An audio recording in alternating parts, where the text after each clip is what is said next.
Hi అన్న, మీ పేరు? నా పేరు ఎం సుధాకర్. అన్న, ఇప్పుడు ప్రభుత్వం ఎలా ఉంది? ప్రభుత్వం అయితే రీసెంట్గా బాగుంది. ఎందుకంటున్నారు బాగుందని? ఇదంటే మాకు సకల సౌకర్యాలు జరుగుతూ ఉన్నాయి. వాలంటీర్ల వల్ల ఈ పెన్షన్ వస్తుంది. ఏ విషయమైనా సరే వాలంటీర్ ద్వారా మేము చెప్తే వాళ్ళు చేసి పెడుతున్నారు. మేము అప్పుడైతే ఆఫీస్ చుట్టూ తిరుగుతూ ఉన్నాం. ఇప్పుడు అదంతా ఏం లేదు. వాళ్ళు వస్తానే మేము చెప్తానే పని చేసి పెడతారు. మా ఇంటి దగ్గరికి కరోనా టైం నుంచి ఇప్పటి వరకు ఏమి ఎట్ల పరిస్థితి, మీ ఇంటి దగ్గర ఆరోగ్య పరిస్థితి కానీ, మీ పిల్లలకు కానీ, మీ పెద్దవాళ్ళకి కానీ ఎట్లుంది వాళ్ళే వచ్చి కనుక్కుంటా ఉన్నారు. దానివల్ల ఏమి ఇబ్బంది లేదు. రోడ్లు డ్రైనేజ్ వ్యవస్థ ఆంధ్రాలో బాగాలేదని ఒక టాక్ అయితే వినిపిస్తుంది. వినిపిస్తారు, వాళ్ళ కర్మ వాళ్ళది, మనం ఏం చెప్పలేము. ఇప్పుడు ఈమె రక్తంలో ఈరికిపోయిన దాన్ని ఏం చేయలేం. నువ్వు ఎంత చెప్పినా అక్కడే ఉంటావు, నేను చెప్పినా ఉంటావు. నేను పార్టీలకు ప్రాంతాలకు అతీతంగా, పార్టీలకు అతీతంగా నాకు పని జరిగితే చాలు. అది వాయిన్ చేయొచ్చు, వీన్ చేయొచ్చు. నాకు కావాల్సింది మెయిన్ పని అంతే. ప్రస్తుత ప్రభుత్వం అయితే ఫస్ట్ క్లాస్గా ఉంది, ఏ ఇబ్బంది లేదు.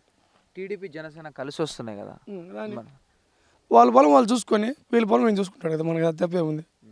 టీడీపీ జనసేన బీజేపీ కలిసి వస్తుంది, సొంత చెల్లెనే విమర్శిస్తుంది. అయితే ఇక్కడ మేము పరిస్థితి ఏం లేదు. ఆంధ్రాలో అయితే ఎక్కడ వెతికినా ఒక సీట్ కూడా గెలుచుకునే పరిస్థితి లేదు. సపోజ్ రావుగోపాలరావు చెప్పినట్టు సపోజ్ ఒకటి కూడా గెలలేరు. బీజేపీ అయితే పక్కన పెట్టి జనసేన టీడీపీ అయితే వాళ్ళు చేయని దానికి ఏముంది, వాళ్ళ బలం వాళ్ళు ప్రదర్శించుకొని తప్పేముంది. మంచి జరిగింది. ఇప్పుడు మేము ఎవరికి ఓటేళ్ళో మాకు తెలుసు. మేమే చదువుకొని మూర్ఖులేం కాదు.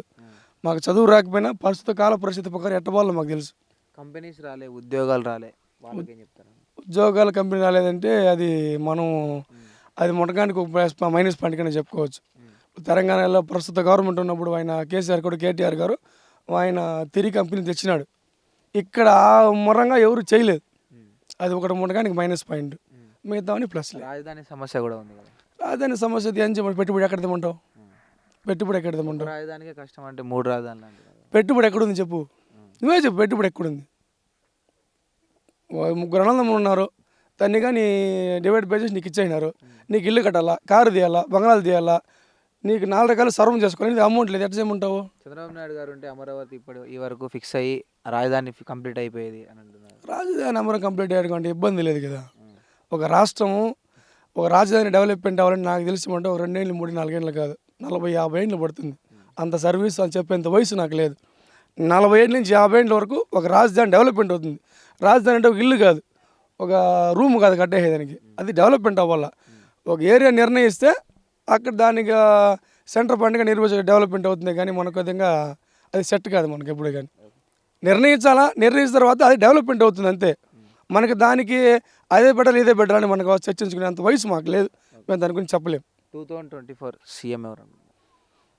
ఈ ప్రభుత్వం వస్తే బాగుంటుంది అనుకుంటా, కంపల్సరీగా. ఇప్పుడు ఇక్కడ వాలంటీర్ల దగ్గర పని జరగకపోతే డైరెక్ట్గా ఎమ్మెల్యే దగ్గరికి వెళ్ళిపోవచ్చు, ఇంటి దగ్గరికి ధర్నా చేయొచ్చు. అంత అవసరం లేదే, పని చెప్తే జరిగిపోతుంది కదా. నీ దగ్గర పని జరగకపోతే మీ నాన్న దగ్గరికి వెళ్తాం, నీ దగ్గర పని పోతాం, ఆయన దగ్గర పెద్ద దగ్గరికి ఎంత రిస్క్ పెట్టేది. ఆయన కంపల్సరీ పని ఈ ప్రభుత్వం వస్తే నెక్స్ట్ కూడా బాగానే ఉంటుంది అనుకుంటాం. Like and subscribe Eagle Media Works.